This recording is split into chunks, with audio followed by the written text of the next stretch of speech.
Hello and welcome to the 2018 Employee Data Report. My name is Phil Pell. I'm going to take this moment to thank the CEO and CFO from Frito-Lay for allowing us the opportunity to collaborate with your teams to share our insight and predictive models to help you, your management team, and employees to achieve more.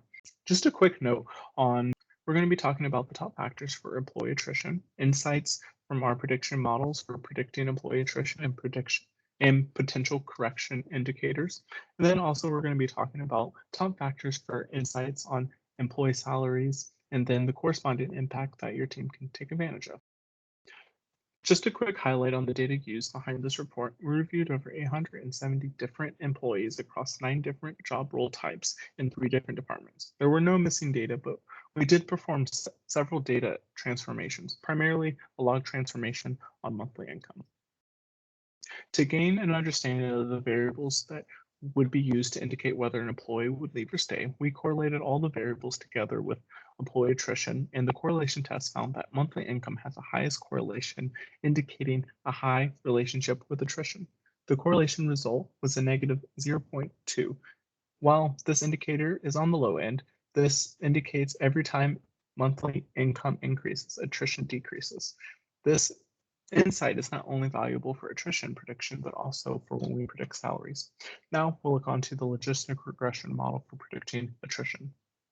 When reviewing the key performance indicators, we utilize the logistic regression model for predicting attrition. To assess this, we utilize the accuracy rate, specificity, sensitivity, and misclassification. Overall, we obtained an accuracy rate of 86% when the model was introduced to new data, which is actually quite good. When the model was tested also on new data, we had a sensitivity rate of 82%, indicating 82% of the employees identified to not turn over were correctly predicted to not turn over. We also obtained a specificity rate of 86%, indicating when the model was tested for those that turned over, the result was 86% were correctly predicted. We also had a misclassification rate of 14%. We want to keep this one as low as possible. While there's trade-offs and we're happy to have discussions, we concluded that we probably would compromise more on the sensitivity instead of specificity. Now moving on to the prediction of the salary. We first look at the scatter plot of monthly income and total working years that we assess for each employee. We can see that as income increases, so does total working years. Additionally, as the dots on the scatter plot go from dark to light, that indicates that the increase in job level, which is also positively correlated with total working years and monthly income. Therefore, these appear to be excellent indicators for predicting monthly income. One interesting item to note was gender was not a significant predictor used in this data set. Therefore, sex of the employee is not associated with monthly income. It had a correlation score of negative 0.07.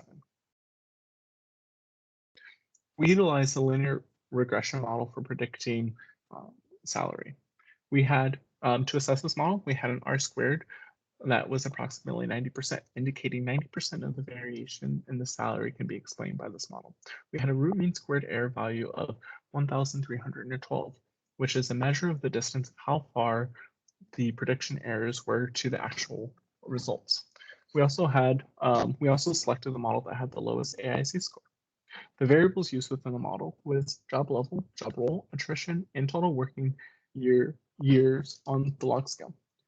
An item of interest was the effect of job level had on salary. When adjusting for all other model variables, we associated a 1 unit increase in job level having an effect of approximately 43% in the geometric mean of the monthly income. This means job level plays a key role in salary amount. In conclusion, we just wanted to recap a couple of items. For employee attrition, key indicators for turnover were employees working overtime. For monthly income prediction, we found that job role and job level were very key in predicting salary. And then also we want to give you a pat on the back. Great news. You're all on the right track for employee management. Both age and gender were not significant factors used as indicators for our models. And below, as I said before, is the link to the GitHub page. Thank you so much for your time.